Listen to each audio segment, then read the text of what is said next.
शेतकरी मित्रांनो नमस्कार. आज दिनांक 5/11/2025 आपण सकाळपासून ऑर्डर सीड्स कंपनीचे वेगवेगळ्या पद्धतीच्या व्हरायटीचे सीड्सचे प्लॉट बघतोय.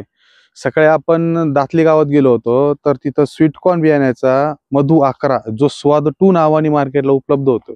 तर त्या प्लॉटला प्रत्यक्ष शेतकऱ्यांनी सुद्धा येऊन सांगितलं की आज वातावरणातील बदल इतके प्रमाणात बदललेत की थंडी दिवस भरपूर पाऊस पडतोय. हे जे क्लायमॅटिक बदल आहे, तर ह्या बदलामुळे सुद्धा बदल होऊन सुद्धा आमचे म्हणजे बऱ्याच ठिकाणी मकाला विल्टिंग आल्या, प्लॉट जमलेली स्वीटकॉर्नची. तरी आमची स्वीटकॉर्न इतक्या सुंदर प्रकारे जमली किंवा सुंदर प्रकारे 3 बिघ्यात 8 टन माल काढला. इतकं भरघोस आणि घवघवीत उत्पादन त्या शेतकऱ्यांनी काढलं. नंतर आम्ही कोपरगाव तालुक्यातील धामुरी गावात गेलो.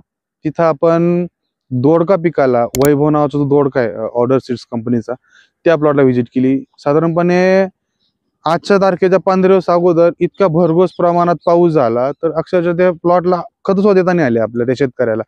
तर तिथं सुद्धा तो दोडका इतका म्हणजे उच्च गुणवत्ता क्वालिटी त्या दोडक्याची. त्यानंतर कुठल्याही बुरशीजन्य रोगाचा प्रादुर्भाव नाही, रसशोषकीचा प्रादुर्भाव नाही, व्हायरसचा प्रादुर्भाव नाही, या सगळ्या गोष्टी बघितल्या. त्याच्यानंतर आता आम्ही भेंडीच्या प्लॉटवर आलोय. सिन्नर तालुक्यातील बारगाव पिंपरी येथे. तर ऑर्डर सीड्स कंपनीची दीपा भेंडी म्हणजे 32 बोंड म्हणजे फळ एका एका झाडाला उपलब्ध आहे आणि 15 खोडे होऊन आणि शेतात तुम्ही बघू शकता अक्षरशः वावरात पाणी तुंबलेलं आहे आणि खेडून प्लॉट आहे. ह्यावरच पाणी तुंबलं असेल जेव्हा पाऊस झाला असेल तेव्हा. तर इतका सुंदर प्लॉट बारगोंबरी तालुका सिन्नर इथं तयार आहे ऑर्डर सीड्स कंपनीचा दीपा व्हरायटीचा. याचप्रमाणे आज आपण विजय आणि विराट हे 2 टरबुजाचे प्रत्यक्ष प्लॉट सुद्धा बघितले.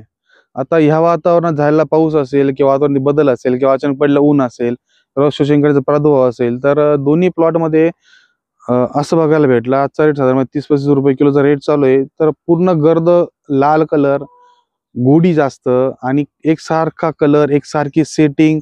साधारणपणे 30 ते 35 क्विंटल एका एकरात उत्पादन काढले शेतकरी भेटले आम्हाला.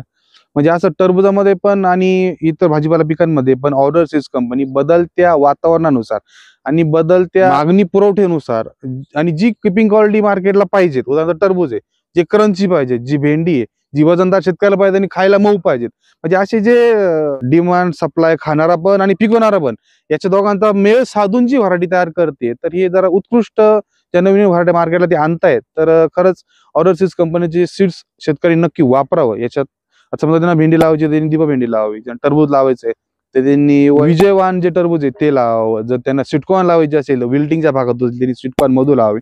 तर वातावरणातील बदल आणि खाणारा आणि विकवणारा यांचा संयोग करून ज्या व्हरायटी बनताय ना आज, तर ती ऑर्डर सीड्स कंपनी बनवती आणि सगळ्या शेतकऱ्यांनी या बियाण्याचा नक्की वापर करावा.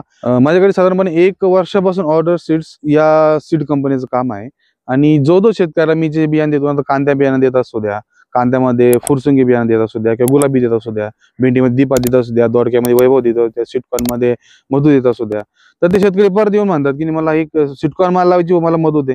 कांदावाला म्हणतोय की मला गुलाबी कांदा दे, भेंडीवाला म्हणतो मला दीपाची भेंडी दे. म्हणजे रिपीट त्यांना काहीतरी वेगळं वाटलं, आज नवीन काहीतरी इनोव्हेशन वाटलं म्हणून शेतकऱ्याची फीडबॅक किंवा शेतकरी रिपीट ऑर्डर करतो की आम्हाला हे बियाणं द्या.